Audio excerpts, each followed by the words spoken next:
February महिना संपला, परंतु लाडक्या बहिणींना ओवाळणी मात्र मिळाली नाही. लाडकी बहीण योजनेचा फेब्रुवारी महिन्याचा हप्ता का रखडला? हे पैसे आता येणार का नाहीच, किंवा पैसे येणार तर कधी येणार, याबद्दलची सविस्तर माहिती या व्हिडिओमध्ये सांगणार. आणि अशाच माहितीसाठी तुम्ही आपल्या पेजला फॉलो आणि आपल्या चॅनलला सबस्क्राईब देखील करणार. नमस्कार मित्रांनो, मी विराज. मुख्यमंत्री माझी लाडकी बहीण योजनेचा फेब्रुवारी महिन्याचा हप्ता आम्हाला मिळाला नाही. आम्ही या जिल्ह्यातले आहेत, आम्हाला पैसे मिळाले नाहीत. आम्ही त्या जिल्ह्यातले आहेत, आम्हाला पैसे मिळाले नाहीत. आम्हाला या योजनेमधून बाद केलंय का, असे अनेक महिलांनी मागील काही दिवसांपासून प्रश्न विचारले. परंतु याबद्दलची अधिकृत माहिती आपल्याकडे नव्हती. परंतु आता काही माहिती मिळाली आहे आणि या माहितीनुसार आता तुम्हाला फेब्रुवारी आणि मार्च असे 2 महिन्यांचे मिळून एकत्र पैसे मिळण्याची दाट शक्यता आहे.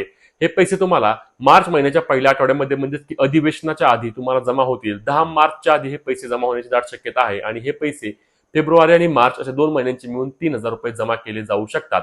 याबद्दल आता लवकरच राज्य सरकारद्वारे अधिसूचना देखील काढण्यात येईल आणि त्यानंतर महिलांच्या बँक खात्यावर पैसे जमा होतील. तुम्ही टेन्शन घेऊ नका, तुम्हाला यातून बाद केलं नाहीये. अजून फेब्रुवारी महिन्याचा हप्ता अनेक महिलांना मिळाला नाही, परंतु यामुळे महिला नाराज आहेत, हे मात्र 100% खरं आहे. तुम्हाला याबद्दल काय वाटतं, मला कमेंट करून नक्की सांगा आणि रील शेअर करायला विसरू नका. जय महाराष्ट्र.